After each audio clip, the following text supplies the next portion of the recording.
Everybody, and welcome to Carving Up Live right here on YouTube, as well as on Facebook, on Twitch, and on X. I am Bryson Carver. It is fantastic to be with you on a Wednesday. Basically an all NFL show. That's what we're giving you. We do have top 10 NBA players for Bryson's Best 10 coming up in about 45 minutes or so stay tuned for that, no question. But as far as NBA news, by and large, I think we kind of talked about all of it on Monday's show. Hasn't been a ton developing on that front. NFL, totally different story. We've got former Pro Bowl quarterbacks getting moved, next week. In the case of Kyler Murray, who we'll talk about in just a moment. You got Trent McDuffie, who's an all-pro corner, traded from the Kansas City Chiefs to the LA Rams, who are going all in to try and compete for a Super Bowl next season. Get to that in about 10 minutes or so. Also, it wouldn't be an off season, and certainly not the beginning of one, without some Aaron Rodgers news. And we'll have more on that. His discussion this morning, or I guess earlier this afternoon, with Pat McAfee. Still undecided. 2 months after the season's over, and Aaron still doesn't know what he's going to do. Talk about that. Again, Bryson's Best 10, my top 10 players in the NBA. Probably get some Stephon Diggs news as well. Stephon Diggs, an hour and a half ago, we didn't prep for in the show, but it broke pretty quickly. He's been released by the Patriots. So one and done in New England, one and done in Houston the year prior. What's next for him? What's New England's thinking in all of this? And at the end of the show, I've said that we're going to be doing this over the course of the next few weeks. A recap of the most recent episodes of the hit series on FX and Hulu called Love Story, about John F. Kennedy Jr. and Carolyn Bessette. We recap the first 3 episodes on Monday's show. Going to recap the next 2, 4 and 5 today. And then from that point on, it's just going to be every Monday reacting to the most recent episode. There's 9. So very excited to get into all of the above. But first, it feels like it was kind of inevitable after a while, but Kyler Murray is going to get released by the Cardinals, barring they finding a trade deal, a trade partner before next Wednesday. That's not going to happen. He's making upwards of $35, $40 million a year. No one's trading for that contract. And so, listen, for Arizona, the question is, okay, it's a weak quarterback draft. They've got a top 10 pick. Like, do they decide to go after Ty Simpson? Do they decide to kind of take that swing and say, okay, this is going to be our franchise quarterback now? Or do they say, you know what? New head coach, new front office, neither of which were tied to Kyler.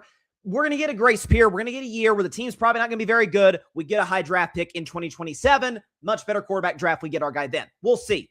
Or maybe they go the Seattle Seahawks route back in 2012 and take Russell Wilson in the 3rd round, or take somebody they like, one of those mid-round picks, and then see what they have in that.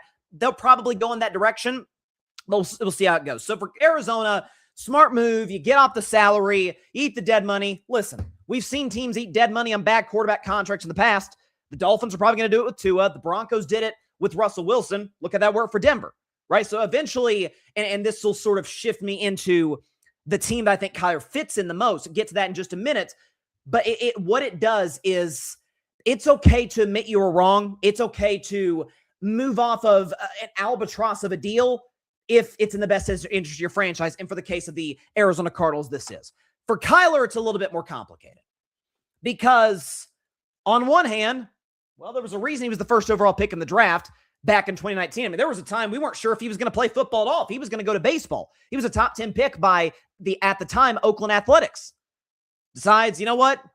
Maybe potentially more of a future as a quarterback in the National Football League. Goes number 1 to Arizona, and mixed bag. We could show you Kyler Murray's numbers in the 7 seasons he was in Arizona. Pretty good. I mean, 153 total touchdowns to 72 turnovers. That's slightly over a 2-to-1 total touchdown to turnover ratio. Okay. 271 total yards per game. That's good. 91 rating. Not bad. 56 QBR. Same thing. He's 10 games under 500, 38, 48, and 1. But the big stat at the bottom, 31 games missed. And a large part of that is because, for as gifted an athlete as he is, 2-sport guy, football, baseball, he's 5'9". That's just the reality. And in a time in today's NFL, and I said this on Monday's show, where small quarterbacks have never been less valuable in the last 25 years. Really, since the turn of the century, the turn of the millennium. Small quarterbacks never been less valuable. What do you think about Kyler Murray? You think about Tua? You think about, look at Russell Wilson just plummet from superstardom to, is he going to be on a team next year within a span of 5 seasons? You talk about somebody like let's be honest, Baker Mayfield, exceptionally talented quarterback. He also was the number 1 overall pick in the draft out of Oklahoma. Accurate the whole bit, but without an elite play caller, Liam Cohen wasn't the same guy. Baker was awful in the second half of last season. Bryce Young, I may believe that he can be a solid starting quarterback for a decade in this league, but there are limitations there. There just are. Some of it's as simple as, yeah, he can't see over the line. Now, for Kyler, that's not as big of an issue because he's a great athlete. But when you are so reliant on your legs to be able to make throws down the field, and when the fact of the matter is, unlike a lot of those other guys I just mentioned, there's character stuff with Kyler. There's how committed is he? There's the clause that they had to put in their contract that got a lot of buzz a few years ago, right? Like, okay, study habits. There's questions there. How much is he spending more time on Call of Duty or in the film room breaking down coverages, in the film room? Like, what is this guy's level of commitment? Especially now that he's gotten paid well. Chances are he's going to be a free agent next week, open for business for any of the other 31 teams to sign.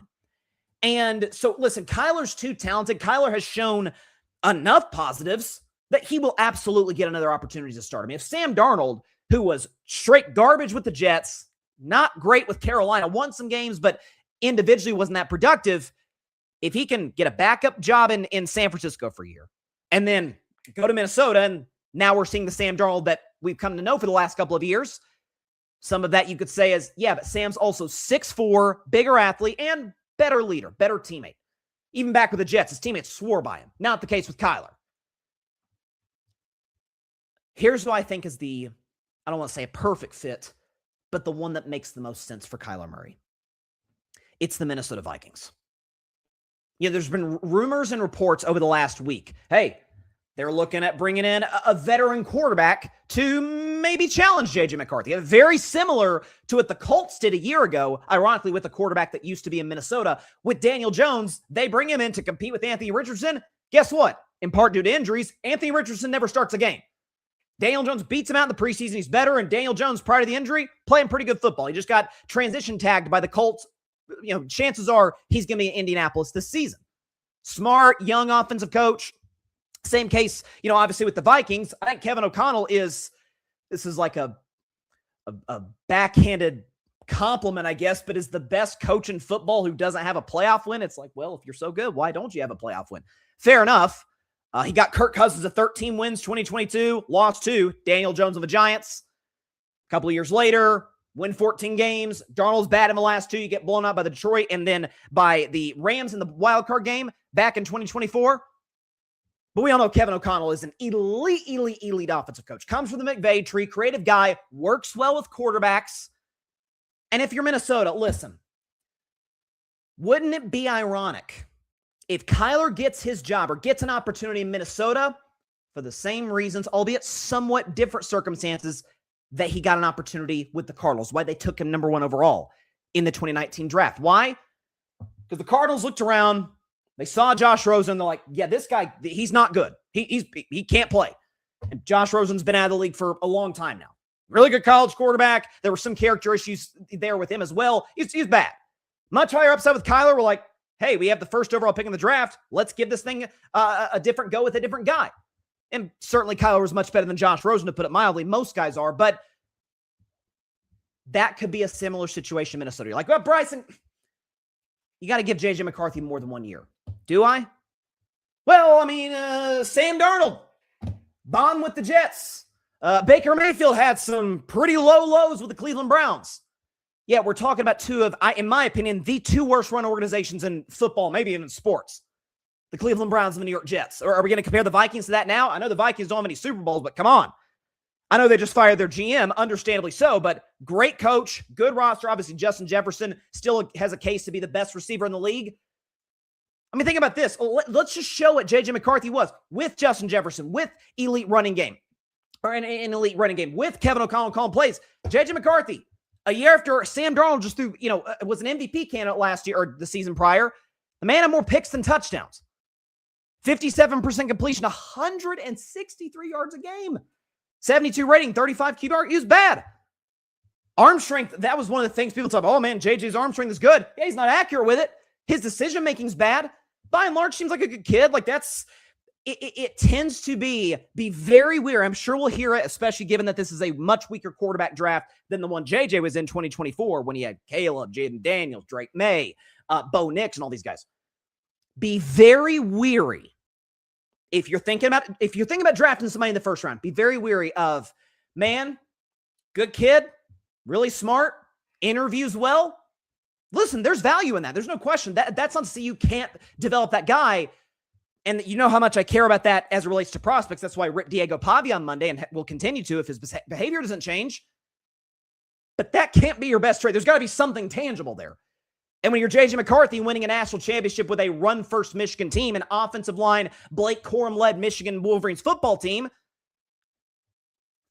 I'm sorry, I'm not going to view you in the same realm as I viewed what I saw with my eyeballs in that draft. Caleb, Jaden, Drake, Bo Nix, like even Penix was a much better college quarterback than J.J. McCarthy. And so now you look at the situation now, he had it made. Playing indoors, yeah, it's a tough division. Welcome to the NFL. The divisions are tough. Kevin O'Connell, Justin Jefferson, Addison. I know they dealt with some injuries at running back. I think they're going to release Aaron Jones if they haven't already, are the Minnesota Vikings, but it's a well-run offensive staff. And you got Brian Flores running the defense. Pretty good situation. And yet and still, with Carson Wentz coming in briefly, with Max Brosmer coming in and just, remember that first start against Seattle? Probably be a little bit easier on the kids. His first start in Seattle, and we saw what the Seahawks did throughout the season. It was awful. Did you know the Vikings won 9 games last year? I know we kind of stopped paying attention to them. Like after Thanksgiving, it's like, okay, they're 4-7, 4-8. Like they're not sniffing the playoffs. We're moving on from Minnesota. JJ's no good. They finished 9-8. They finished ahead of the Lions in the division. I know it's hard to believe, but they swept Detroit, got the tiebreaker. Minnesota was 3rd in the NFC North last season with atrocious quarterback play. I mean, if Carson Wentz is, I think by a healthy margin, Minnesota's best QB in terms of production a year ago, that's a problem. Can't take a flyer on Kyler Murray. 1-year contract, do kind of what the Colts did with Daniel Jones, see what's there. You could, if you're a Kyler Murray fan or if you're the Minnesota Vikings, rationalizing the decision being like, yeah, speaking of what poorly run franchises, Arizona's one of them. Bad ownership for years. They've went through GMs and coaches like a kid through a candy store. Once he's in a more stable franchise, KOC on the offense, Brian Flores on the defense, elite weapon in Justin Jefferson, who proved himself, I think, last year, if anything would, that, hey, pretty high character guy because he wasn't getting the same production and the same looks with JJ as he was with Darnold or even with Kirk Cousins. Still a good locker room guy, still backed his quarterback. It's worth a shot. It absolutely is. If you can win 9 games with abysmal quarterback play, Kyler Murray's not an abysmal. I don't think he's a great elite or even that consistently good of a quarterback. But what are you going to do? Trade for Mac Jones? Mac Jones does not have the upside that Kyler Murray has. And that's obvious. He's bigger, but that's it. Kyler, better arm, moves better. Both, let's be honest, throughout the career have had some character concerns. So that kind of offsets each other. If you're concerned about availability, guess what? You feel the same way about J.J. McCarthy. If you're concerned about size, guess what? You feel the same way about J.J. McCarthy. I think it's worth giving this kid an opportunity. It's not really a kid. He's going to be 29. I think it's worth giving an opportunity. I really do. So, and if you look at other teams that need quarterbacks, the Jets, okay, we're going to see a better Kyler with the Jets than we did with the Cardinals. Pittsburgh, listen, we're going to talk about Aaron Rodgers in about 15 minutes. This is Mike McCarthy coming in, trying to establish the culture. That's not the guy you want in the locker room for a new culture, whereas that's not the case in Minnesota. Pretty limited options here. Teams like the Raiders, they're going to draft Mendoza. Obviously, the Cardinals, who need a quarterback, just released him. They're probably going to draft a guy like Ty Simpson or wait till next year. Minnesota's the one that makes sense for both parties. Kyler gets to go with the quarterback whispering and Kevin O'Connell. And Kevin O'Connell and the Vikings get a guy who is better than what they had last year. Still with elite weapons, still with a great defense and defensive coaching staff. I'd do it if I were in Minnesota. A trade, though, that broke today. Offseason's in full swing. Just because free agency hasn't officially begun yet, we've still been getting some moves coming in. Obviously, the franchise tag deadline was on Monday. We talked about the George Pickens thing. We still have some big trades. And this one was a blockbuster between teams that have been exceptionally successful over the last 5 to 7 years, the Kansas City Chiefs and the LA Rams. Kansas City trading Trent McDuffie, all-pro corner, we'll get to him in just a second, to the Los Angeles Rams for a few picks, including a first-rounder this year. Interesting that the LA Rams, because we knew they had 2 first-round picks because of the James Pierce trade a year ago. Interesting that the Rams gave Kansas City their first-round pick, not the one they have through Atlanta, which is, 12th, 13th overall. So the Rams are like, we want to keep the higher of our picks, understandably so. But if you're this to me, I know so many times in life, if there's an exchange or there's a trade of any sort, who won? Who was the winner in this ordeal? Sometimes both. Sometimes neither. In this case, both. The Chiefs and the Rams won this trade. The LA Rams, I think we're going to see very much a last dance type of vibe. Not in that if they, not in that after 2026, the team's just going to be completely disbanded. But we know Sean McVay a few years ago was flirting with retirement. Was flirting with, hey, maybe going to television. We know he's got a young family, kids. Coaching the NFL is a time-consuming job if there ever was one. Matt Stafford, MVP a year ago, deservedly so, not getting any younger. I've always said, don't compare your old quarterbacks to Tom Brady. He's the great outlier. You've got Devontae Adams in the latter stages of his career. He'd like to win a ring. He's never been to a Super Bowl despite all of those title game appearances with Green Bay and with the Rams last year. This is a make or break sort of situation for LA. They've already got a ring, fortunately for them, but they want to get another one with the group that they have. What was the biggest weakness of the Rams last season? Not just defense specifically, the back end of their secondary. Well, this does a lot in taking care of it. Show Trent McDuffie in his time with the Kansas City Chiefs. The guy was awesome. I mean, the biggest thing, let's say this, sidebar, biggest thing you should see when seeing this graphic. Okay, so two-time Super Bowl champion, first team All-Pro in 2023, second team All-Pro in 2024. What you see missing there, and it's not a missed fact, zero-time Pro Bowler. Trent McDuffie has never been a Pro Bowler, ladies and gentlemen. So as if the NFL Pro Bowl had no merit to begin with, this all but seals it. But the bigger thing down there, you know how much I trust Pro Football Focus. Trent McDuffie, 90.2 career coverage grade, according to PFF. That is the second among cornerbacks since 2022, which is the year that he was drafted by Kansas City. And so, listen, the Rams are getting an elite player, arguably the best nickel corner in the NFL, to add to a defense that we know has two elite pass rushers in Byron Young and in Jared Verse. We know the Rams are almost certainly going to go all defense in throughout the draft, because offensively, great O-line, Stafford, two elite weapons, good running game, Kyron Williams, like they're fine. Good tight end and Parkinson, McVay calling plays. Like, offense was not the Rams' problem. We talked about that before the playoffs when we went through playoff weaknesses. Like, the biggest reason the Rams or any of these teams wouldn't win the Super Bowl for the Rams, from Thanksgiving on to the playoffs, they were an awful defense. Well, this partly fixes that. Now you can put McDuffie on a Rashid Shaheed in a big playoff game so he doesn't burn you over the top. Or if the Seahawks want to put JSN in the slot, McDuffie can be able to take care of that assignment, as opposed to some of the guys that they were throwing out there last season. So for the Rams, makes all the sense in the world. Les Snead, who's their elite GM, what did he say years ago? F them picks. And the beauty for the Rams is, yeah, they gave up a first-round pick, but they still have another one for this year because of the trade they made with Atlanta last year in the James Pierce deal. So for the Rams, makes all the sense in the world, and I think you'd be hard-pressed to say it's not them and Seattle neck and neck to be the favorites coming out of the NFC and probably to win the Super Bowl. I mean, let's be honest. If we see those teams again in the NFC title game, won't we probably pick them to win Super Bowl 61 next year in LA? Which, there you go, the Rams would host the Super Bowl again. For Kansas City, it's slightly more complicated. So this iteration, I think this is a move that signifies this iteration of the Chiefs dynasty is a wrap.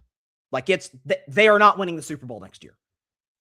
Like, part of the reason that I defended the Chiefs it's weird to say defend because they made four Super Bowls in 5 years or something like that, 5 and 6 years. Regardless, is, yeah, we know about Mahomes and Kelsey when he was in his prime and Andy Reid calling plays, but defensively, you got Spags calling the defense. You got Chris Jones, who was still in his prime. You got McDuffie. They had L'Jarius Sneed, who Kansas City also traded. Remember, they moved him to the Tennessee Titans a couple of years ago. Like, there was a period where it was a debate about what unit was better for the Chiefs, their offense or their defense. Well, now it's almost certainly going to have to be their offense next year.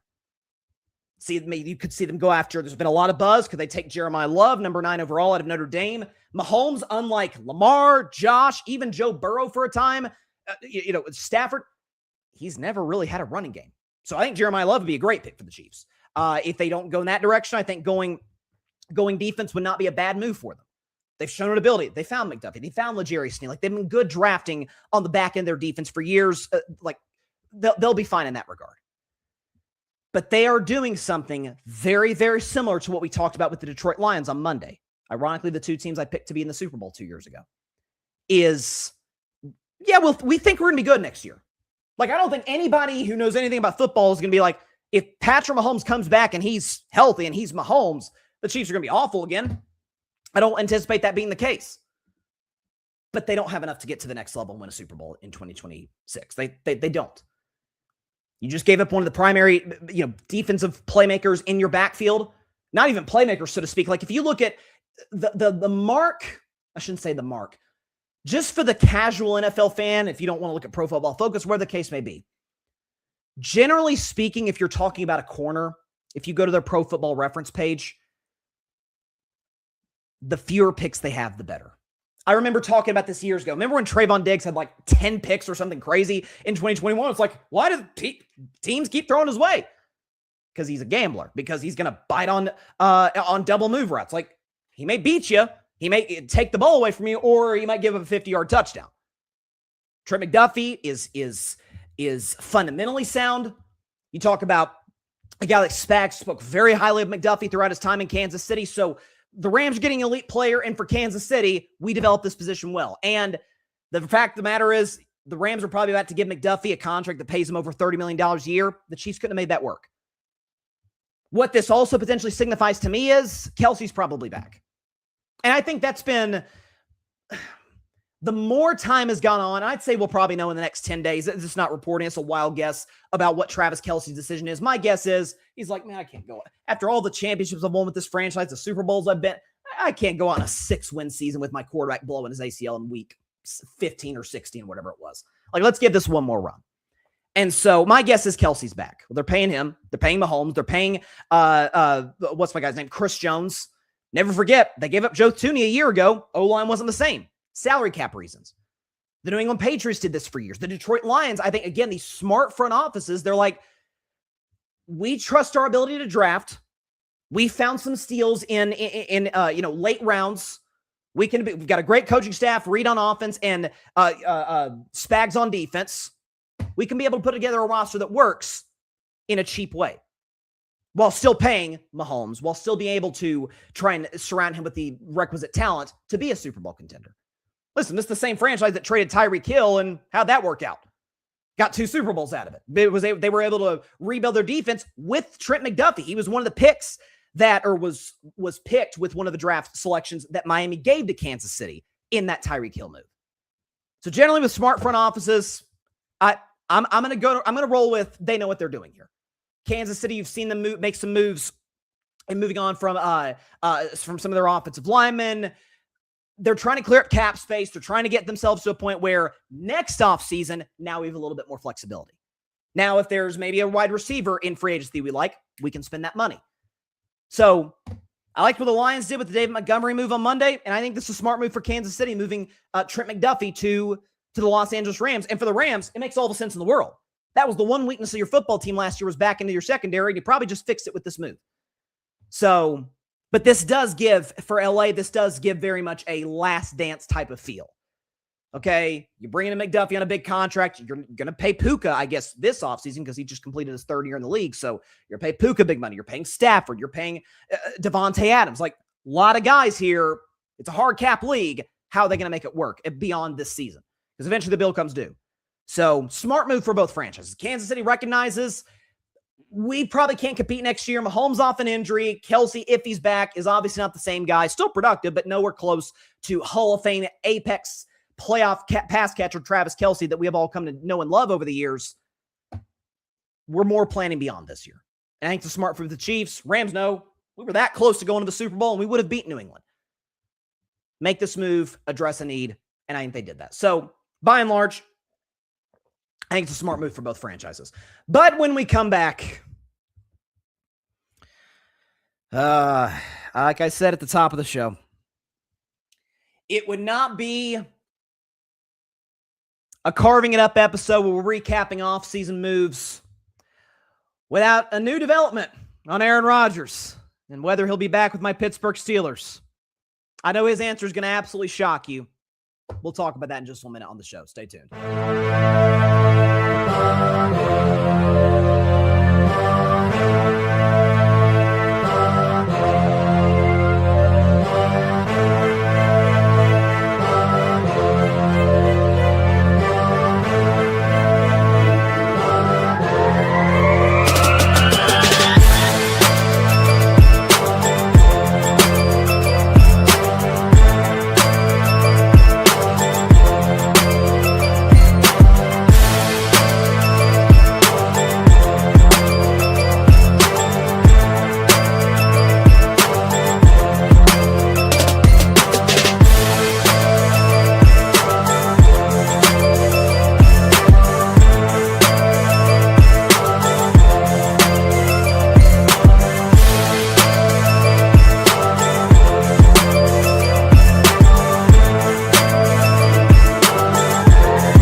back to Carving Up Live. Appreciate everybody for stopping by on a Wednesday. Before we get to our next topic regarding the ever-interesting Aaron Rodgers, did want to plug our Carving Up merch, as we always do. Scan the QR code on the top left corner of your screen to check out our Carving Up merch. We got hats, we got t-shirts. Listen, folks, the weather is getting much better outside of it, where I'm at. What is it, 70 degrees outside? It's beautiful. Well, we're starting to get into that. Okay, March Madness is around the corner. The weather's getting warmer. Here we go. Less hoodie weather, more t-shirt and shorts weather. We're getting to that point sooner rather than later. So check out some of our Carving Up t-shirts and hats, and we even got some sun hats if you're going to the beach this summer. We've got jogging shorts, the whole bit. We got teddy bears for the little ones, like whatever you want, whatever you're interested in from a merchandise standpoint. Check it out on our website. Scan the QR code on the top left corner of your screen to check out some Carving It Up merch. We've also got merch from our other amazing content creators at the Grid Network. We got stuff from the All Even podcast, Barry Grant Jr. We got stuff from my guy, shout out to my guy, Alfred Parsler Jr., doing great stuff with the Metropolitan Report. He was just recently in Florida for Met Spring Training, has a couple of vlogs on his YouTube channel. Check those out. Alfred's a great dude, does a great job on the channel. Got stuff from him. We got Cowboys, Cam Fan, Boys in the Zone, Mike and Josh, amazing content creators. So check out their merch. And if you just want regular Grid Network merch, we got that too. Hats, t-shirts that just say The Grid, GRYD. So scan the QR code on the top left corner of your screen to check all of those things out. Now, this is, I figured it would almost be overkill. And honestly, it wouldn't fit with what I like to do with Carving Up the Context, which is really dive deep on a subject. We're not really diving that deep in this, as at least relative to other Carving Up the Context segments that we do each and every Wednesday. So Wednesday, Carving Up the Context, that's table. It'll be back next week. And this is somebody who's been a subject of that segment for many, many years now, talking about Aaron Rodgers, who was made, I think, kind of came out of nowhere. Maybe, listen, I don't watch Pat McAfee's show that much, so maybe I wasn't in tune with it, but he appeared on the Pat McAfee show a few hours ago and talked about a wide variety of issues, including one that went counter viral about his private business in his marital life, which could have went without knowing that, I must say. Aaron, good for you. I'm glad you're in a happy relationship. Didn't have to tell all of the nitty-gritty details about it, but good for you, man. But he was on McAfee, and of course, Pat's going to ask him about his future. He's going to ask about whether he's coming back to Pittsburgh. Mike McCarthy, his former head coach in Green Bay, who he won a Super Bowl with, he's the head coach now at the Steelers, and this is what Aaron Rodgers said. Have you got to that point where it's like, would be cool to play in Big Mike's system again? Would be cool to be in Big Mike's building again? Would be cool to get a chance to maybe rewrite the ending of our relationship in a place that, although it is not the same, has similar history whenever it comes to NFL story? How much of that convo have you had with yourself at this stage, and what has that been like, reliving what could possibly be next year? Well, I want to say that anybody on here who's expecting me to make some big decision, just shut up. Just turn it off now. Just leave, you know. Listen, if I don't think the Pat McAfee show, and we know Aaron's relationship with Pat, is going to be the place where he announces, hey, I'm done playing football. Here's what we know about Aaron Rodgers. He likes to drag these situations out as long as he possibly can. Never forget that he signed with the Pittsburgh Steelers in June. I remember it was the day of game one of the NBA Finals. Think about how much longer. We haven't even got to March Madness yet. Think about game one of the finals between the Thunder and the Detroit Pistons. I don't know. Aaron Rodgers re-signs with Pittsburgh for another year. For year, what would this be for Aaron? 22? The season for the Pittsburgh Steelers ended on January 12th. It's May 4th now. Okay, so it's been a couple of months. Free agency officially begins next week. Aaron is a free agent. If he decides to play next year, anybody can sign him. But you've made your call. Like we know you've made your decision. We can remember in years past, you know, when I went to that darkness retreat, I think this was 2023, I was 90-10 on retirement. Spent some time in pitch blackness, couldn't see anything, and all of a sudden I'm back playing football with the worst run franchise in sports, maybe, the New York Jets. Doesn't it seem funny? And I don't know what Aaron's decision is. My guess is as good as yours. The reporting seems to be a bit mixed from some of the insiders, so even the folks in the know don't really know what Aaron's going to do. But isn't it funny every single time Aaron drags us out? I'm not sure if I'm going to play football. What's he on doing this? 5 years? Funny. He always comes back every time without fail. He hasn't even taken like a week's 1 through 5 sabbatical. It's not like he's taken September off and then signed with somebody in October for the rest of the season. Nope, he's in training camp. He's ready to go. He's excited about competing for a Super Bowl. Shocker. 90-10 retirement. Not sure if I'm coming back. Funny, comes back every time. It's weird how that works. Aaron, shout out to Colin Cowherd. He said this for years. Aaron likes to tell us how football doesn't matter that much to him, but it matters. Yeah, of course it does. Aaron loves to compete. Aaron is, I'd argue, the most gifted thrower of the football in the history of the league. Of course he loves to play. And last year, if you just look at the numbers, 24 touchdowns, 7 picks, led the Steelers to the playoffs by winning the AFC North. Aaron was pretty good. But then I guess this is like a slight toe in the water on carving up the context. I've showed the stat a number of times. Yeah, Aaron was pretty good last year. He had some moments, except against good teams, except against playoff teams in which he wasn't a very good quarterback. As many picks as touchdowns, a 57% completion percentage. This is atrocious. 164 pass yards per game. That's like J.J. McCarthy stuff. 70 passer rating, a QBR 0 to 100 of 23. And a 1-5 record. By the way, that one win came against the Patriots back in week 3, and New England turned the ball over 5 times in that game. I remember talking about the next day in the show, man, my Steelers just escaped. They did not deserve to win that football game. So it really should be 0-6. Or I guess 0-5, because without that win, they wouldn't have gotten the postseason at all, I think. Regardless, if you are Pittsburgh, the whole rationale of waiting for Aaron a year ago. Now, of course, Mike Tomlin was still the coach back then. It was different scheme, different system is what McCarthy's going to bring in this season. But your rationale is, we've been to the playoffs over and over. We've won 10 games with the likes of Mason Rudolph and Trubisky, Kenny Pickett, and Russell Wilson, Justin Fields. We think Aaron's better than those guys. And if Aaron is significantly better than those guys, if he can be better for us than he was with the Jets, which that's not a crazy assumption to have. Everybody's better when they leave the Jets. Ask Sam Darnold, Leonard Williams, right? Everybody. We'll wait because we believe Tomlin coming to the end of his run in Pittsburgh, potentially the contract is starting to run out. Aaron might be the last year of his career. TJ Watt's not getting younger. We'll sign him to extension. We'll go out and get Jalen Ramsey for the Miami Dolphins. Bring in all these old guys. Cam Hayward's still here. DK Metcalf. Let's go for it. He scored 6 points in the playoff game. That's what it got you. And if Tyler Loop had made a kick on Sunday Night Football, you wouldn't have even gotten that far. So what should have been 9-8, non-losing season streak alive, right? Ended up being, hey, we got in, we got smoked like we have every single year in Pittsburgh over the last decade. So, in part because I think eventually stuff runs their course. Mike Tomlin resigns. Aaron Rodgers is a free agent. What's the rationale waiting for him this go around? Oh, to pair him up with his old, his old buddy Mike McCarthy and rewrite the relationship. McAfee kind of talked about that in the interview with Aaron. Hey, this is an opportunity to kind of go out on a much higher note than you went out in 2018 in Green Bay, McCarthy's final year. With the Packers, this is an opportunity to do better. I've asked multiple times.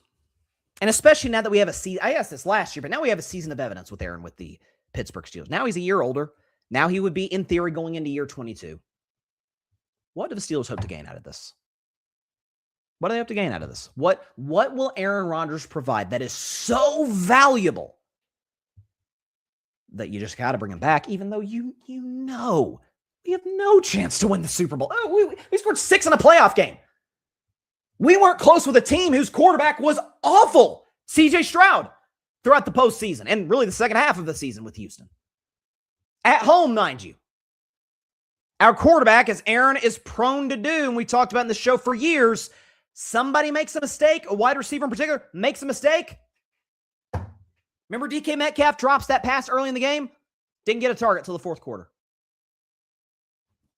Who else are you going to throw to? Calvin Austin or Roman Wilson? What are we doing? What's the point in bringing him back?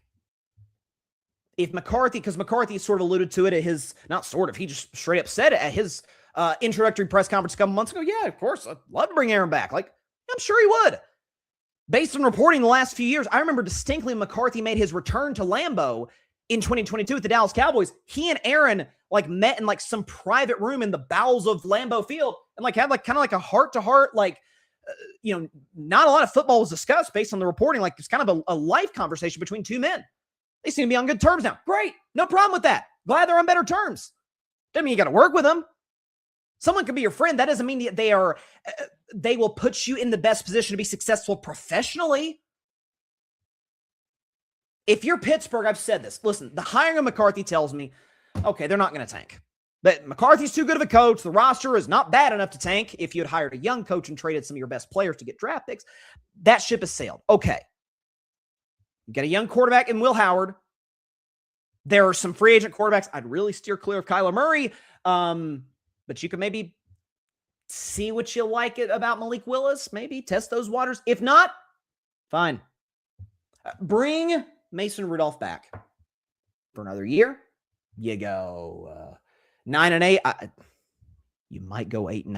I know that's like sacrilege in Pittsburgh, but it's okay to lose more games than you win if you have no chance to contend. Maybe give Will Howard a shot. If folks in Pittsburgh, I will say, are much higher on Will Howard than I am, but maybe I'm wrong. And if he's not the guy, you draft somebody in 2027. But if you bring Aaron back, Will Howard's not sniffing the field because Aaron Rodgers is better today than Will Howard. And you're just in a wasteland again. Meanwhile, a guy whose season, and he's a big part of the reason the season ended the way it did, the season ended January 12th. It's March 4th. What's the holdup?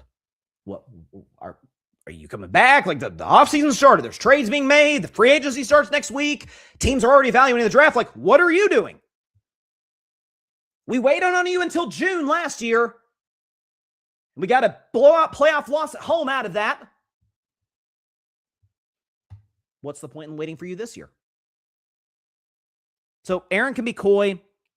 He can play his classic offseason games only once. That's fine. That's his prerogative. But at some point, the Steelers got to have a little bit, I'll be honest, a little bit of pride, a little bit of self-respect. We're the Pittsburgh bleeping Steelers. We've won 6 Super Bowl titles. We are supposedly one of the gold standard of NFL franchises. We're going to wait for an old wash 42, 43-year-old quarterback again? Come on, man. Does this make the Steelers better in 2026? And does it give them a chance to contend for championships beyond that? No, of course it doesn't.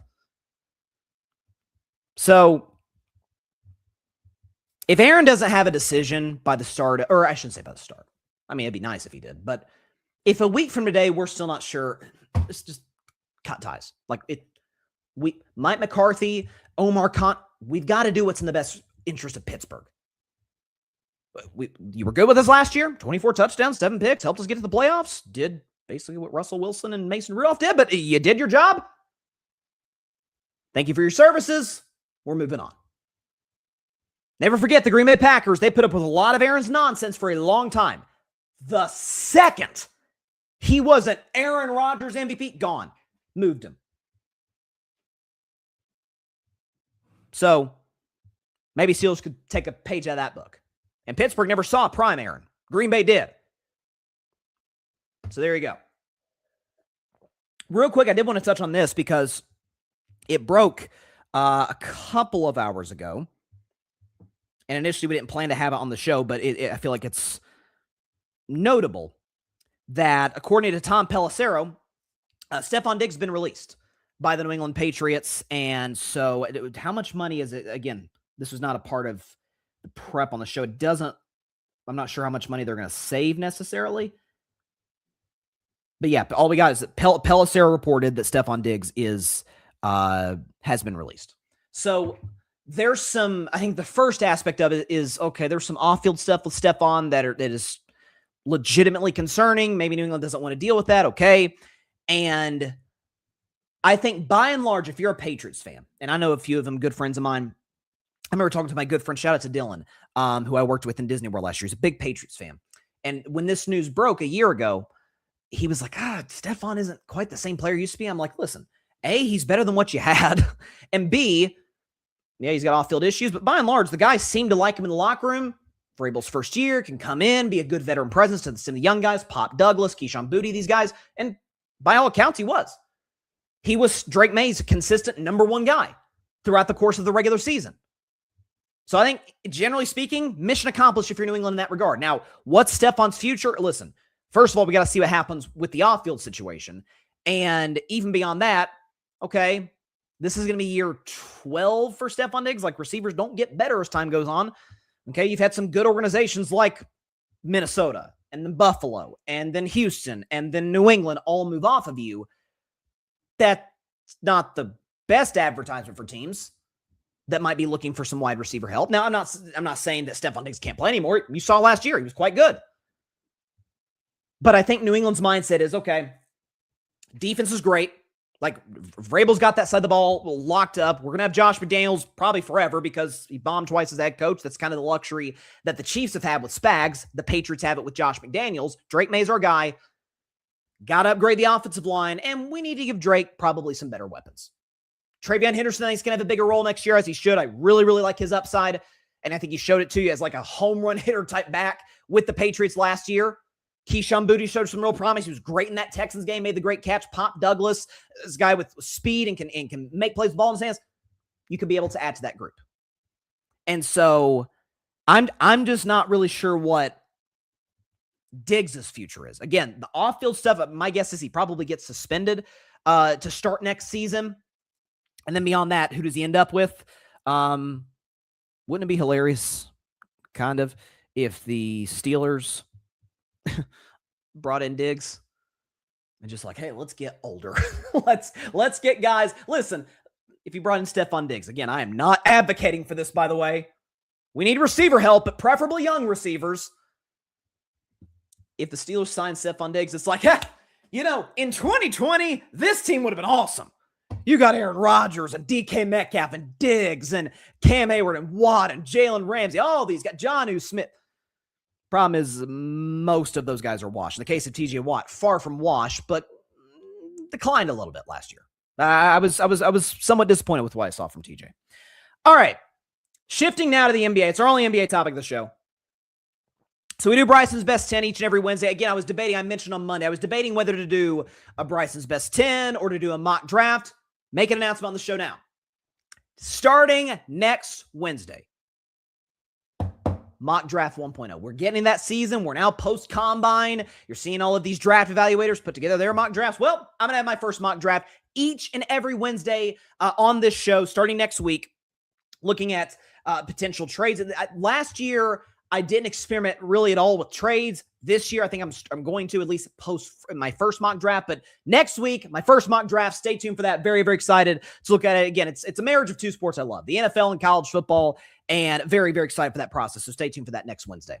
But right now, we're doing Bryson's Best 10, and we're in the last 6 weeks of the NBA regular season. Like, we're getting the home stretch. We've talked about in the show the teams I think are contenders, pretenders. I did that segment a few weeks back. Well, in this case, and we'll probably do a final version of this segment before the playoffs starts in about a month or so. I always do it where top 10 players in the NBA, and then once the playoffs are over, that list almost certainly looks differently. Because as I say all the time, mostly in regards to MVP, but in general with stars, you validate your regular season performance in the postseason. Like what you got when the lights are the brightest. No injuries come into the fray, but by and large, the playoffs bring out who you really are as an NBA superstar. So let's go and get the background music going on right now. Bryson's Best 10, my top 10 players in the NBA currently. All right. At number 10, the 10th best player in the NBA is Jalen Brunson from the New York Knicks. Jalen Brunson, the 10th best player in the NBA. And here's why. So this is a guy that's averaging 26 points a game. He's obviously the best player in the Knicks, who I discussed on Monday.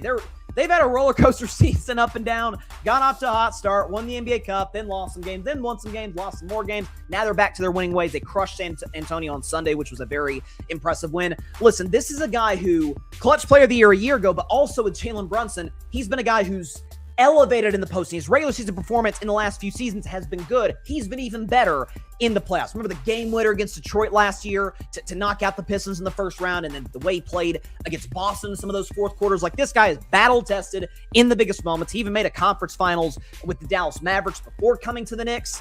And again, without Tibbs now, and Tibbs is an excellent coach. I think Mike Brown is somebody who isn't a great one, but can understand, hey, I should use my bench. I should give my stars like Brunson and Cat and Mikal Bridges, some time to get a breather on the bench. I think he's going to be rested. I think he's going to be ready to go in the postseason. Jalen Brunson, I expect big things from him. He is the 10th best player in the NBA. At number 9, a guy who has a legitimate case for MVP. It is another Jalen, although slightly spelled differently, Jaylen Brown of the Boston Celtics. Jaylen Brown, 9th best player in the NBA, and here's why. So this is a guy that's 4th in scoring. He's averaging, 29 points a game, shooting 48% for the field. I thought that, not only did I think we all thought this. The consensus, if I can speak today, on Boston coming into this season. Okay, Tatum's gone with the Achilles. They traded Porzingis. They traded Drew Holiday. Horford's gone. Like, they'll be a good team. Each is bad. They'll be in the playoffs. Maybe win a round. Nothing more than that. Jaylen Brown with his play, and as well as the play from some other guys. They obviously added Nikola Vucevic at the deadline. Can they make a run to the finals? This is a guy who has won a finals MVP back in 2024. Like, this is a guy who has stepped up in the biggest moments at times more than Jason Tatum has. So respect to Jaylen Brown. Again, has improved his handle, is really good in the defensive end of the floor, great three-point shooter, can get to his spots on the floor. Jaylen Brown, 9th best player in the NBA. At number 8, and I'm just sad. I'm a sad guy when I see this guy on the list. Not because of where he's ranked necessarily, but just because we haven't seen him, and it's shown by his team's performance. It's my guy. It's Steph Curry. Steph Curry is still a top 10 player. He's the 8th best player in the National Basketball Association, and here's why. So Steph Curry this season, it's been overshadowed by, Jimmy blew his ACL in January, and the team without Steph has been awful over the course post-All-Star break. Steph Curry has averaged 27 points a game. At age 37, going on age 38, the man's averaging 27 a game. He's still awesome. He was absolutely, without a question, in the running to potentially be first-team All-NBA, if not, without question, second-team All-NBA before the runner's knee against Detroit back on January 30th. He hasn't played since then. But listen, we know he is greatest shooter of all time. In the postseason, he steps up his game in a major way. This is a season for my Warriors that had championship aspirations. Then Jimmy blows his ACL, and a couple weeks later, Steph has runner's knee and hasn't played since. It's been the season from hell for my Warriors. But Steph, still an elite shooter, can still get to wherever spot he wants on the floor, and is still a team that can elevate even mediocre role players around him into being more than what they should be. My guy, Steph. Get well soon, my man. 8th best player in the NBA. At number 7, somebody else who has a legitimate case. He might win the award based on the stupid 65-game rule in the NBA. It is Cade Cunningham.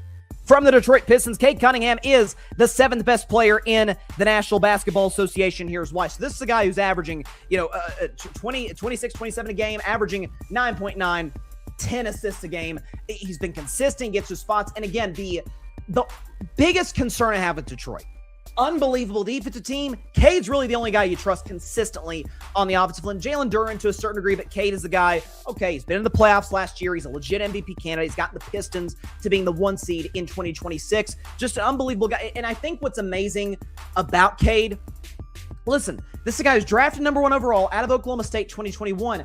By year 3 in the NBA, the Pistons are breaking the record for the most consecutive losses in a single NBA regular season. Like, this guy had every right to say, man, I'm done with this. I'm too good for this. No, stayed the course. Front office, to their credit, hit on some draft picks, made some good moves, and now Detroit is like the favorite to win the Eastern Conference, barring what happens with Jason Tatum. Unbelievable teammate is Cade Cunningham. Great passer of the basketball, can score. Cade Cunningham is the 7th best player in the NBA. Speaking of guys who perform in the playoffs, at number 6, it is the Ant-Man, Anthony Edwards, who is the 6th best player in the NBA, and here is why. So 3rd in the league, in scoring. He's averaging 29 a game, 49% shooting.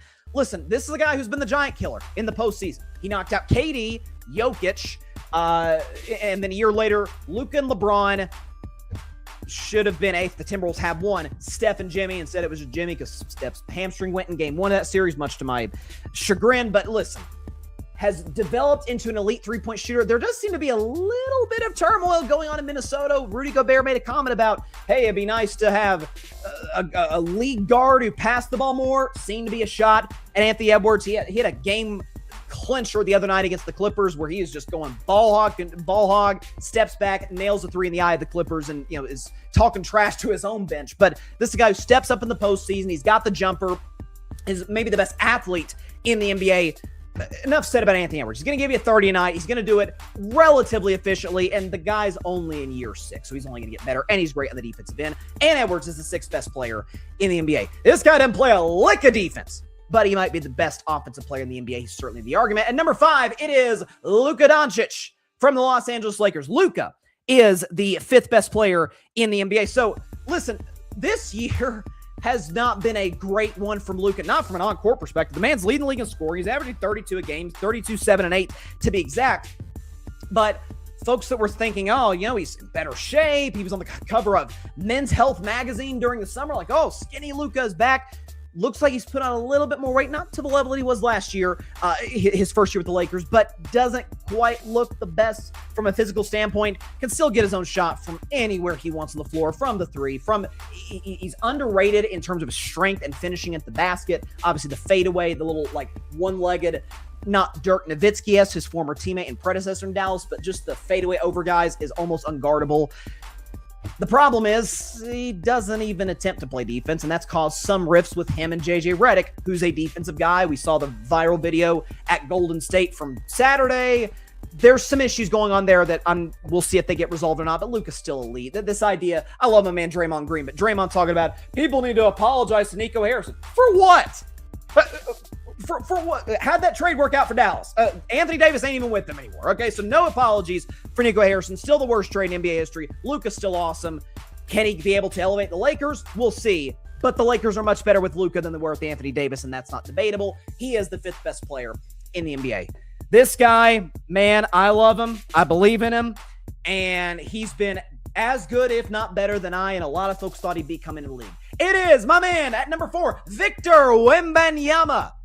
The San Antonio Spurs. Wemby is the 4th best player in the NBA, and here's why. So he's averaging 23 and 11 with basically 3 blocks a game. He's a threat every 50th game, so to speak, to, hey, could he go for 27, 13, and 10 blocks? Yeah, he absolutely is a threat to do that on any given night. He can obviously get his own shot off the dribble, off the catch. He can hit 3s from Steph Curry. We know who Wemby is. We knew who he was coming out of France as the number 1 overall pick, the best prospect in the draft since LeBron back in 2003, 20 years apart, and he's been just as good as advertised. And in year 3 has elevated the Spurs into, in my view, a team that's going to win the Western Conference. Listen, we can talk about Dylan Harper and Vassell and De'Aaron Fox and all these guys. They don't go anywhere without this guy being their offensive and defensive anchor. Wemby special. The guy's 22. I mean, what? That is terrifying. Absolutely. And I know his physical stature might shorten his career more than it would others. He is 7'5". He has put on some muscle. I think he's about 230 pounds, they said the other night during the game when they crushed Philadelphia.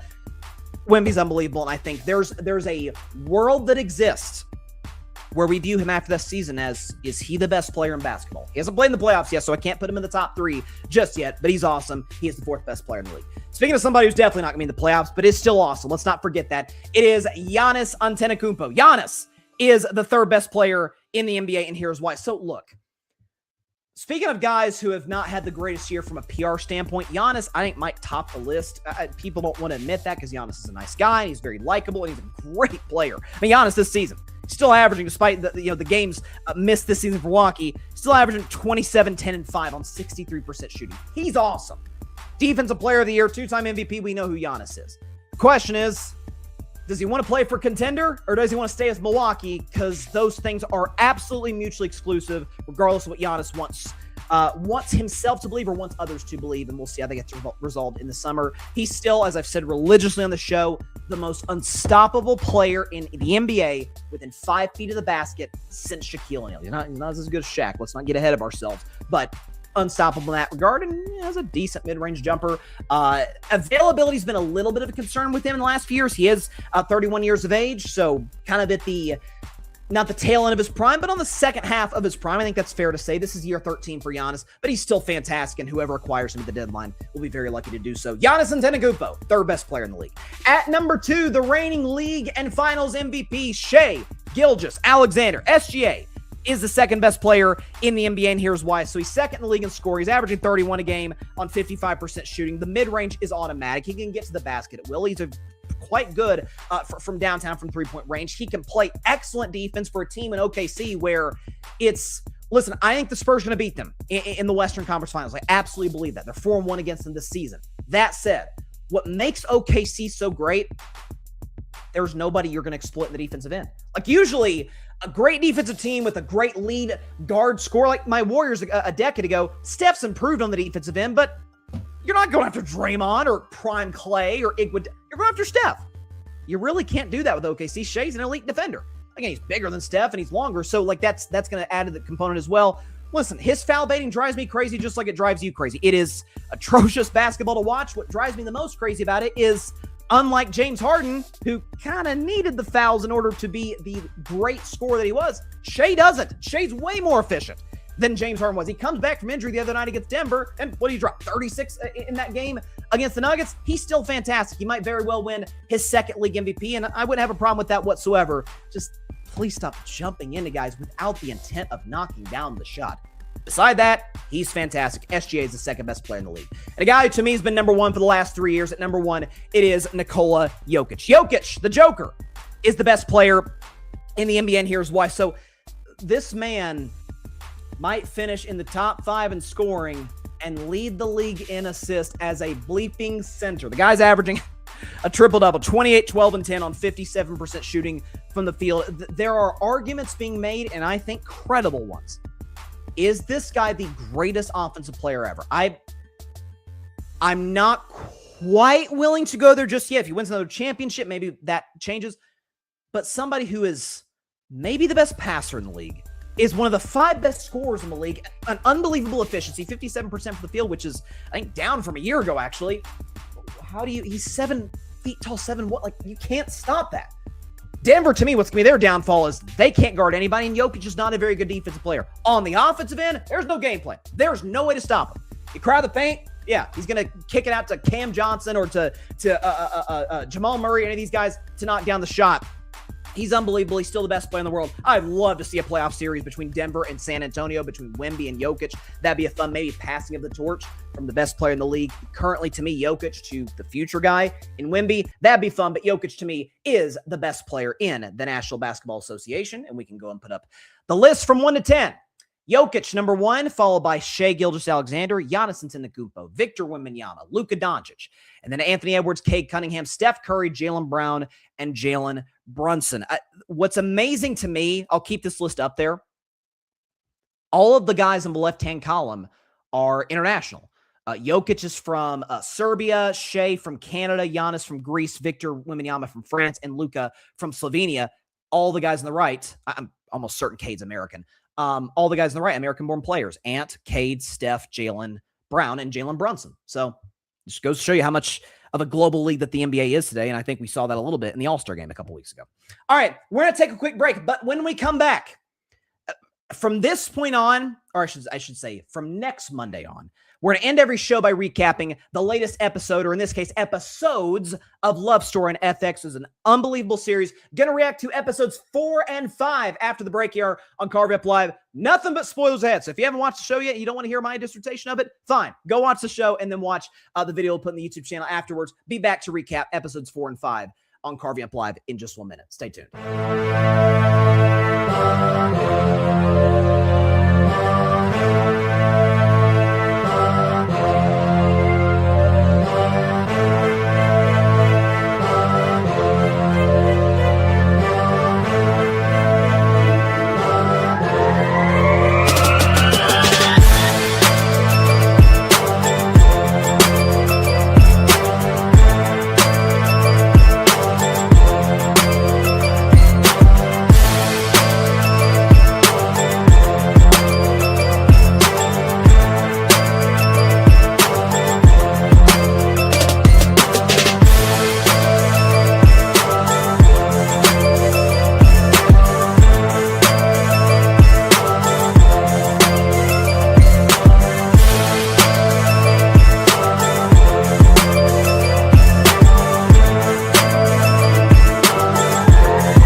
Welcome back to Carving Up Live. Appreciate everybody for stopping by on a Wednesday. So before we get out of here And from here on out on Monday shows, because now we've been able to get caught up to my recap of the FX series Love Story, John F. Kennedy Jr. and Carolyn Bessette, which is, again, I can't say it enough. Can't recommend the show enough. We recapped episodes 1 through 3 on Monday show. The full video is on the YouTube channel. Feel free to check it out in its entirety. But today we're recapping episodes 4 and 5, which are the most recent episodes to release. Episode 6 comes out. We're live on a Wednesday. It comes out tomorrow night, I think at 9 Eastern on FX. And then at midnight, it's released on Hulu and Disney Plus and streaming platforms. So let's just get into it. Again, said it at the start of the last episode, nothing but spoilers. So if you have not watched it, if you don't want spoilers, turn the show off right now, because that's all we're going to be giving. So we ended episode 3 on not really that much of a cliffhanger. This is right after Jackie Kennedy Onassis has passed away, and JFK Jr. and the family are in mourning. He, in his grief, he visits Carolyn Bessette, who they're kind of like having this weird tug of war. Like, she's clearly into him, but she's playing hard to get. He's really into her and is not playing hard to get. He visits her apartment, and by the end of the episode, they're together. And so you start episode 4. They're at a Calvin Klein party. Obviously, she works for Calvin Klein. And there's this sort of flirtatious back and forth thing going on. They end up, going back to JFK Jr.'s apartment. They're clearly together. They're a thing, but she wants to keep it private. So much so that there's a line where she doesn't have to be at work until like 9, but she leaves the apartment at 7:30 to beat the press, to beat the paparazzi. Understandably so, because she's immensely private, and JFK Jr. does not exactly live a private life in the show, and did in real life, of course, as we all know. And so they're keeping it secret, and it's a whole thing. So you move on to the fact that now JFK Jr. is at his recently deceased mother's apartment in New York City with Caroline Kennedy, and they're going through some memorabilia, some auction, some stuff that's going to be auctioned off. And it's sort of this like weird, okay, like this is history, but we grew up with this stuff. JFK Jr. makes a joke about how they were auctioning off his high chair, which is like, this is kind of weird, but hey, I guess I assume that they were donating it for a good cause. And then you have the sort of, again, secretive dynamic of John and Carolyn's relationship. They go and visit, I think, this private island in New York City. And there's the iconic photo that was kind of the national introduction of Carolyn Bessette to the world as JFK Jr.'s girlfriend, with them on the boat, cruising across the water. They're, the paparazzi's taking pictures of them. They have no idea of this. She is still very, very, very secretive about her personal life. She wears this like necklace that's got a wedding band on it that belonged to her dad. It had already been revealed in episode 1 that her dad and her mom had divorced when she was little. She still is very close to her mother and her stepfather, not so much her father. She really won't tell JFK Jr. why, and he's sort of mystified at this. There's a point where he says, he's like, did I get something wrong? Like, did your dad pass too? And she's like, no, he's still alive. Just won't say anything about it. Okay. And so then she has dinner with JFK Jr.'s friends when they're talking about business proposals for his George magazine. And they're like, okay, we kind of like this girl. Like this might be his person. Because they obviously were, they were kind of poking fun at him for previous relationships with Daryl Hannah, with Madonna. It's like, those weren't the long-term options. This might be. So then at the end of that dinner, he goes to her and he's like, my sister Caroline is having a party tomorrow. That's all he says. He just says, she's having a party tomorrow. You should come. Okay, fine. He brings her, and it's like, wait a second. Okay, this isn't the kind of party, so to speak, I was thinking, and B, it's her birthday party. And Carolyn doesn't know. Like this, to me, the biggest thing you can say against John in this instance is he is, and maybe it's his privileged existence, maybe it's the fact that sometimes as guys, we are not as in tune with the details as we should be. He doesn't tell his sister at her birthday party, by the way, that he's got a new girlfriend he's bringing. He doesn't tell his girlfriend that it's his sister's birthday party that she's attending. And so it's kind of awkward. They kind of warm up to each other a little bit as time goes on. But there's this private moment where he's telling Caroline Kennedy, man, I think she's the one. I think she's my person. And Caroline, who's very matter of fact and is maybe my favorite character in the show, just because she's kind of the the one person who JFK Jr.'s whole life outside of Jackie, who's now no longer, there, who kind of stabilizes him. She's like, well, if she's your person, then act like it. Maybe give her a heads up about where you're taking her, especially when you're introducing her to family and friends. So the next day, Junior is playing a touch football game, which throughout the show he does with his buddies and whatnot.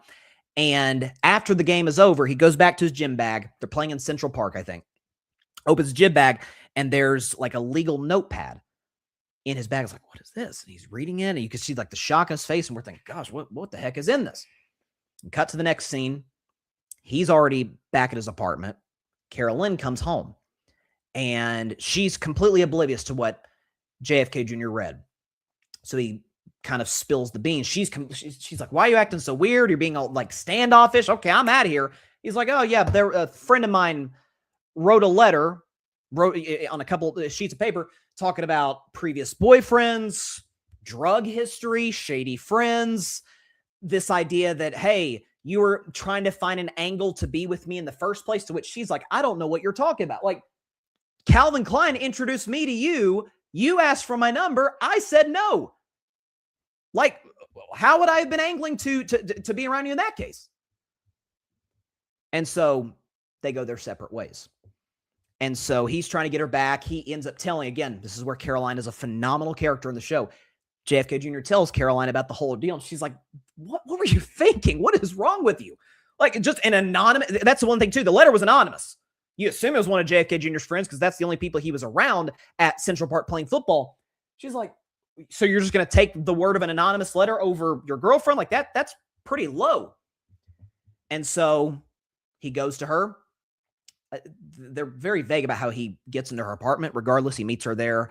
There's this tense exchange, and then it's kind of softens up over time. He opens himself up. He's like, everything in my life is fake, and it's not real, and I can't trust the people in my life, but you're the one constant thing I can trust. And they both for the first time say that I love you, and okay, things are fine again. It seems that way. Well, end of the episode, she leaves to go to work. She's on cloud nine. She's like, oh, we're back together. Here we go. That's my guy. And shows up to her office at Calvin Klein, looks at a picture of the New York Post.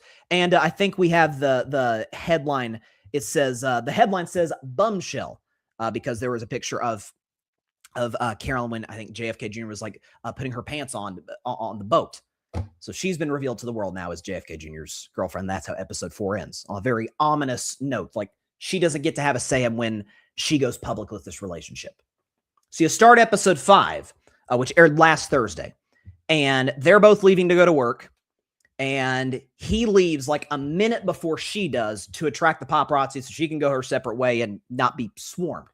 And you find out he's going to take her to Hyannisport, the iconic venue where the Kennedys live and vacation. And they pull up to the house. It's beautiful, obviously. It's just, like it looks in the pictures. And she's like, okay, I'm sure this won't be that much worse than when you brought me to your sister's birthday party unannounced. Like, it won't be that bad. And he kind of laughs like, this is going to be a little bit different. And she has the line, I think I have it in my notes here. She says, I'm excited to meet Ethel, which is JFK Jr.'s aunt, and RFK, Robert F. Kennedy's wife. And he's like, don't call her Ethel. Like, serious cancer. Don't call her Ethel. Call her Mrs. Kennedy. And he explains that now that Jackie has passed, Ethel Kennedy is basically the matriarch of the Kennedy family. And you can tell she relishes in those privileges. She relishes in the idea that, I'm kind of the head of this monarchy, so to speak. And when you see how the Kennedys in this show go about their day, go about their interactions, it very much gives a sort of royal family Americana vibe to it. There's a line right before they leave for Hyannis when JFK Jr.'s business partner, Berman, tells Carolyn, he kind of says very ominously, hope you're brushed up on current politics. It's like, what? Well, it's going to be brought up at dinner. So Ethel is very, very strict. She Carolyn's got this like scarf she's wearing at the table. She's like, are you cold? It's like, no, take the scarf off then. Okay. And she's asking each and every member of the family about geopolitics and, what should President Clinton do? Should he re-enter a partnership with Vietnam? And like all of these things. And Carolyn's like, hey, John, you didn't tell me that this was going to go on. And so she's deer in the headlights when she's asked a question about current politics. So it doesn't go great. And Ethel's very traditional. So they go back to their room, John and Carolyn, they go back to their room and they find, where's Carolyn's belongings? They were put in another room because Ethel, very traditional. They're not married, so they want them to stay in different rooms. Carolyn wakes up in the morning, ready for breakfast. And she sees some of the Kennedy women, including Ethel, like sitting on a couch. And she looks over and there's like a chalkboard. Breakfast, 6 a.m. like registration or 7:30 a.m. registration. And she's like, wait, I missed breakfast. You're supposed to register? And Ethel's like, yeah, of course you're supposed to register, basically. And so she isolates herself. Then she ends up, Carolyn, we're talking about. Then there's just like this really touching moment where she's like playing with some of the kids outside. And I think there actually are real life shots of Carolyn Bessette playing with some of the children up front at Hyannis. So by the end of that day, John takes her and he's going to pop the question. He's got, I believe it was his mother's ring, and they're going to go out in the water and he's going to pop the question. Catches her completely off guard, as you might imagine. And she essentially says, we've got some things to talk about before we get into this. And then she ends up meeting with Michael, who was the model he eventually becomes model for Calvin Klein, who she was with at the start of the show. And she kind of tells about all this. They're catching up. And she tells him that she's been proposed to. And he's like, well, what did you say? And she said, basically, well, we got some things to talk about. And Michael's like, from a guy's perspective, that's a no. And I'll be honest, watching the show myself, if I'm in that same situation, I'm taking that as a no. Because there's a line where she tells him, like, when I say yes, I want to mean it. And he's like, understandably, so if you said yes now, you wouldn't have meant it? That's not great. They have one conversation before bed, and she tries on the ring, and it's like, oh my gosh, she's going to say yes. And she's like, I'm glad we're having these conversations. And he's like, oh, so that's still not a yes yet. Okay. Well, then you get to the climax in what is, to me, it's been 5 episodes thus far out of 9. Arguably the best acted scene out of the entire show. And a sidebar really quick. So Sarah Pidgeon, who plays Carolyn Bessette, is young but relatively established, certainly relative to Paul Anthony Kelly, who plays John F. Kennedy Jr. And there's been a lot of, she was awesome in the scene, and there's been some criticism of him and some of his line deliveries, like, oh, he's not that good. First job, number 1. Number 2, what did you want him to do? What did you want him to add to the lines that, again, I won't spoil per se what they were, but what did you want him to add that he didn't in your eyes? I think both actors have been absolutely sensational in this series. So I think the criticism of him has been ridiculous for this episode. The fight in Battery Park, which was in real life caught on camera to the point where, they're the creators of the show, they hired some coordinators to be able to get the two actors together and reenact the movements of the real life JFK Jr. and Carolyn Bessette in their infamous fight in Battery Park, which at times gets somewhat physical. And I saw a behind the scenes thing where like people were calling the cops on the real life, or not the real life couple, but the actors playing the couple. Like there's like a domestic altercation going on here in Battery Park. It's like, no, we're just acting a scene. There's nothing wrong here. It was that believable. And they're walking their dog through the park. That's how it gets started. And she's avoiding him. She's wanting space. And he's like, oh, so when you want to have a heart-to-heart conversation, I'm all ears. But when I want to have a conversation, you just want to isolate yourself. And they go back and forth, and it's very tense and nose to nose basically. And he takes the ring off of her, and then she runs back and tackles him. She's like, "Don't leave." He's like, "What do you want?" And there's a line where he says, and I got to admit, I kind of agree with him, where he says something like, you're this complicated pain in the ass, just da da da da, and I still love you. You're so lucky. And eventually, tensions kind of died down a little bit. They go back, it looks like, to the outside of their apartment. And there's some sort of clearing the air between the two about the compromises that each would have to make if this were to go to the next level. He openly admits that, and she asks him at one point, okay, let's not avoid the elephant in the room. Do you want to be president of the United States or not? You're John F. Kennedy Jr. Do you want to be president or not? And he says unequivocally, no, I don't. Was he telling the truth? I don't know. He seemed pretty believable. I don't know. Maybe he was just telling what she needed to hear in that moment. And then she kind of opens up about the things that she is battling in the sense of being this public figure. And, oh my gosh, she's going to be a Kennedy. And she says, I don't think marriage is really that necessary, but I'm willing to do it with you. And then there's kind of this realization, and she like breaks down to tears like, oh my gosh, that's essentially saying yes. And then she does say yes. And that's how the episode ends. And so episode 6, as far as I know, comes out tomorrow on FX. It's released on Hulu and Disney Plus at midnight on Friday, I guess, on March 6th. And it covers their wedding, which is going to be very fascinating because they did it out of the public eye, basically. Like, we didn't get the wedding tapes of these two until like 2019, 20 years after they passed. And so, again, I'll say now what I said when I recapped episodes 1 through 3. I cannot recommend the show enough. It is outstanding television. It is based on accounts of people that knew these individuals, pretty accurate. Of course, stuff is dramatized. It's television. It's Hollywood. But by and large, yeah, they've pretty much gotten the facts and the details right in all of this. And so shout out again to the actors, the creators of this show. Can't wait for episode 6. Can't wait for the final 4 episodes. And on each and every episode on Monday on Carving Up Live at the end of the show, we'll be recapping the latest episode of Love Story, John F. Kennedy Jr. and Carolyn Bessette. Very excited for that. With that, that is all the time we have for today's show. Appreciate everybody stopping by. As always, be sure to catch Carving Up Live. We'll be back on Monday at 6 p.m. Eastern, 3 p.m. Pacific time, right here on YouTube, as well as on Twitch, Facebook, and on X. Hope everybody has a great week. Hopefully by Monday, we have some clarity on the Aaron Rodgers thing. Do I think we will? No, I do not. This is Aaron Rodgers we're talking about, but maybe I'll be pleasantly surprised with the Aaron Rodgers has retired announcement. We can throw a party, but also do I've been waiting to do this for a while, a close-up look at his career, because there's a lot there. A lot of good, some things, some in the middle, some bad. I'm excited to do that segment whenever it comes. I really hope it's in 2026 and not 2027, but only time will tell. We're all waiting for him to make his decision, as we are at this time every single year. We'll see. Hope everybody has a great rest of your week. March Madness is coming, y'all. I cannot wait for it. We will see you guys on Monday. Have a great rest of your week. Great weekend. Enjoy the beautiful weather outside. God bless y'all. Peace out. But seriously, cut ties with Aaron, please. Thanks so much for watching the show on YouTube, and be sure to go click that big red subscribe button and check out the other clips and full shows from Carving It Up Live, as well as our other incredible content creators here on the Grid Network.